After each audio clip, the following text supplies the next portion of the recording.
the issue of British giving Chinese education and Tamil education and Malay and English is to, supposedly is to segregate. Therefore, nationalists felt that we should unify everybody under one roof, then we can integrate the whole Malaysia. Concept-wise, I think looks very simple. But people's heart and soul rest with language and culture.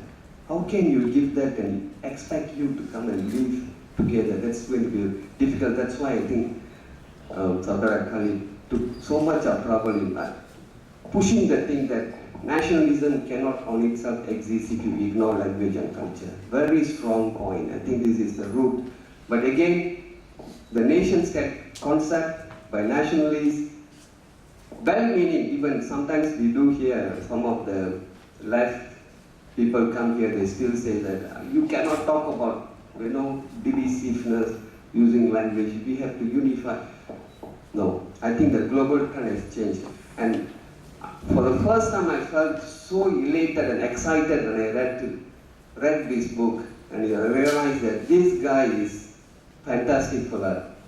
He can think 50 years ago what researchers are talking now. So good. So I was very excited and I was looking forward to come here. And in fact, we all groping in darkness until I read Kwa's book on the Protean Saga. I translated the whole book. Of course, I gave my own version in Tamil language over a period of 1 year. I'm an editor of a Tamil monthly magazine and also another children's magazine. Also, it's a trilingual, and I should appreciate Dr. Toh Kin Woon, who was holding an office under the United States government, the only Barisan national politician who recognized trilingual magazine for Tamil schools, and he said, I give you my own budget, you send to all schools in Tamil schools in Penang. I feel very proud of him. I always take this as a point. That even the Indian leaders refuse to touch because they think I'm a pro anti-BN. I'm not anti-BN, I'm just rights-based approach. So I felt excited reading his book. And he's a true Malaysian and a hero for a multiracial, multicultural Malaysia, in Malaysia. And he from 1950 until 1985, I think is very crucial period of his struggle. And I think first reading, I was thinking the 1950s, I mean all those reports, Barnes report, Venue, Education Ordinance, Razak. So whether he was a reactive, then when you go through the later part of his book, you found that it's not a reactionary. He's a far-sighted person who really felt that he needed to put his points clear, and he wants to promote that the future of the country and the future of the world relies on people respecting their own mother language and culture. That's the most important. So when he spoke in very simple language, not very complicated, I mean, he just spoke very simple, mother language important and all that. They took away the citizenship. They stripped him from his rice bowl, can't teach. He just said simple things, only, I think he kept saying only 3 things. I'll come to the 3 things, very simple thing. But now we read a lot of researched books, very advanced, and particularly I was very taken up by UNESCO reports. Now Malaysia is very close with UNESCO. We are in every other committee in UNESCO, but only thing Malaysian people who are in UNESCO don't read the reports. You have to come and tell, hey, UNESCO report says, you cannot teach science and mathematics in English. It has to be in mother tongue. It's concept papers, they don't understand. But they want to sit in the UNESCO chair, committees, formulating policies for the whole world. That is bullshit with this.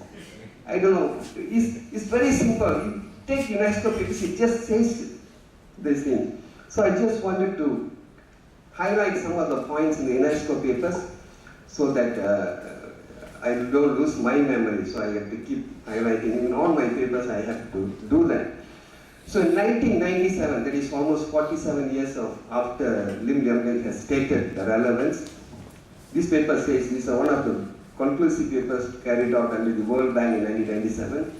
When learning is the goal, including that of learning a second language, the child's first language should be used as a medium of instruction in the early years of schooling. The first language is essential for the initial teaching of reading and for comprehension of subject matter. It is a necessary foundation for the cognitive development upon which acquisition of the second language is based. This is a wide research done. Then it also quotes from another study, Education for All, policy lessons from high-achieving countries. It's actually high-achieving countries. They carry out a study on mother language, and they found that in a situation where parents are illiterate, the medium of instruction in school is a language that is not spoken at home. The problems of learning in an environment characterized by poverty are compounded, and the chances of dropout increases correspondingly. The government actually carried out a study in 1981. It's called under the Socio-Economic Research Unit. They were trying to find out why the dropout rate is very high in Tamil schools. The reason is the dropout rates are higher when the Indian children were enrolled in non-Tamil schools. Tamil schools were higher in poverty, and when you try to close down these schools, it came to the second point, which we did actually a correlation study. We found that the dropout, the children not getting enrolled in a school increased to about 10%. That is almost about 20,000 children were not going to school when plantation schools were closed in the 80s, very recently. So it's either education in the mother tongue language or no education at all for children in primary school. The policymakers are refusing to look at all this information, and they just close down the schools. And it also says in another paper, the experience of the high achievers has been unequivocal. The mother tongue was used as a medium of instruction at any primary level.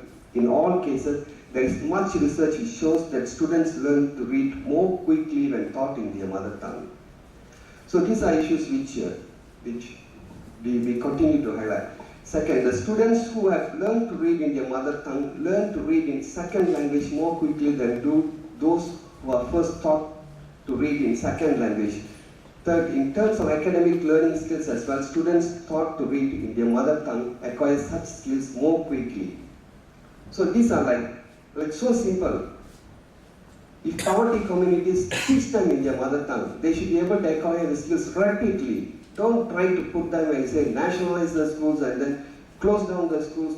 Don't give them the opportunity to open up. We have lost 365 schools in the last 50 years, Tamil schools. And it means that so many of the children have lost their right to learn something useful so that they have the skill to survive. Of course, UNESCO supports mother tongue instruction as a means of improving educational quality by building upon the knowledge and experience of the learners and teachers. Mother tongue instruction is essential for initial instruction and literacy and should be extended to as late as a stage in education as possible. Every pupil should begin his formal education in his mother tongue. That's a conclusion of UNESCO's paper. It concludes as such. Going after this UNESCO report as a book just recently launched, but I was unable to get the book. I just managed to went through some of the, the synopsis and etc. It's a book called Multilingual Education for Social Justice, Globalizing the Local. These are compilation by very leading thinkers in education, and I just want to quote some parts of that. The book is a passionate call to respect and enshrine the inalienable right of all the children of the world to learn their languages and through their languages. Denial of linguistic human rights is a crime against humanity.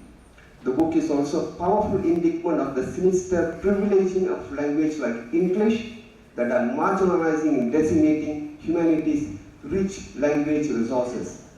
So sometimes when we tend to argue how to sell our language, is it because it has an economic value, but this thinkers challenged that notion. It's nothing to do with economic value. It's nothing to do with India and China becoming giants in economy. Nothing to do with that. It's purely an individual has a right to learn his own resourceful language because it's rooted in that deep culture. There's one writer talks about the psychological damage. The enormity of emotional and psychological damage done to the child when forced into a classroom that uses an alien language. The bewilderment, incomprehension, and disconnect with the cultural moving trigger an individual a collective tragedy of monumental proportions. That means if you take any culture for that matter, put the child into a foreign language to learn, it uproots everything. That is a tragedy for the child, tragedy for the community.